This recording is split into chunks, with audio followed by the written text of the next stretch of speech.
Iran के support में अब येमेन के हाउथी फाइटर्स सीधा वॉर में शामिल हो गए हैं। उन्होंने इसराइल पर मिसाइल अटैक्स किए हैं, जिससे कॉन्फ्लिक्ट ने एक ड्रामेटिक टर्न ले लिया है।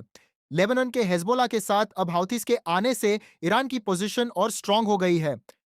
एनालिस्ट का कहना है कि यह वॉर अब एक बड़े रीजनल कॉन्फ्लिक्ट में बदल सकती है। अब खतरा सिर्फ स्ट्रेट ऑफ हॉर्मुज तक नहीं रहा, बल्कि रेड सी के बाब अल मंडब रूट पर भी असर पड़ सकता है, जिससे ग्लोबल ट्रेड डिस्टर्ब हो सकता है। जिस दिन हुतीज ने ज्वाइन किया, उसी दिन ईरान ने यूएस मिलिट्री पोजीशंस पर ड्रोन और मिसाइल अटैक्स भी किए। दूसरी तरफ वॉर को रोकने के लिए डिप्लोमेटिक एफर्ट्स तेज हो गए हैं। पाकिस्तान मीडिएशन कर रहा है और इस्लामाबाद में 29 और 30 मार्च को एक इंपॉर्टेंट मीटिंग एक्सपेक्टेड है, जिसमें सऊदी अरेबिया, टर्की और इजिप्ट भी शामिल हो सकते हैं। इसके बावजूद यूएस और इसराइल ने ईरान के न्यूक्लियर और दूसरे इंपॉर्टेंट फैसिलिटीज पर अटैक्स जारी रखे। तेहरान में एक nuclear site, steel factories, water plants और रेजिडेंशियल एरियाज को भी टारगेट किया गया, जिसमें 20 से ज्यादा लोग मरे गए। यह सवाल उठ रहा है कि जब सीज फायर की बात हो रही है, तो फिर अटैक्स क्यों हो रहे हैं? डोनाल्ड ट्रंप ने वार्निंग दी है कि ईरान को स्ट्रेट ऑफ हॉर्मुज तुरंत खोलना होगा, वरना और ज्यादा स्ट्राइक्स की जाएंगी। उनका कहना है कि अभी ईरान के कई टारगेट्स पर अटैक बाकी है, लेकिन यूएस सेक्रेटरी मार्को रूबियो ने ग्राउंड इन्वेजन को रिजेक्ट कर दिया है। ये और कहा है कि बिना ग्राउंड ट्रूप्स के भी वॉर जल्दी खत्म की जा सकती है। साथ ही यूएस एनवॉय स्टीव विटकॉफ ने भी ईरान के साथ पॉसिबल टॉक्स की उम्मीद जताई है। ईरान की तरफ से फॉरेन मिनिस्टर अब्बास अरगची ने वार्निंग दी है कि न्यूक्लियर साइट्स पर अटैक का यूएस को भारी नुकसान उठाना पड़ेगा।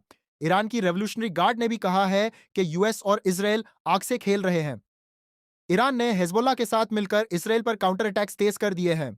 पहली बार हाउथिस ने भी ओपनली इसराइल पर हमला किया है। ईरान ने मिडिल ईस्ट में यूएस के बेसिस को भी टारगेट किया है, जिनमें सऊदी अरबिया, यूएई, कतार, कुवैत, जॉर्डन और बहरीन शामिल हैं।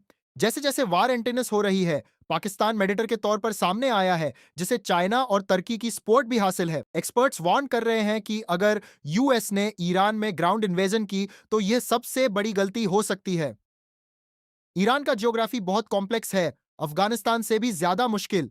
माउंटेन्स, डिजर्ट्स और नैरो रूट्स की वजह से वहां मिलिट्री ऑपरेशन करना बहुत टफ होगा। ईरान के पास तकरीबन 6 लाख ट्रेन्ड सोल्जर्स हैं और उनके पास स्ट्रॉन्ग पैरामिलिट्री फोर्सेस भी हैं जो गेरिला वॉरफेयर में एक्सपर्ट हैं।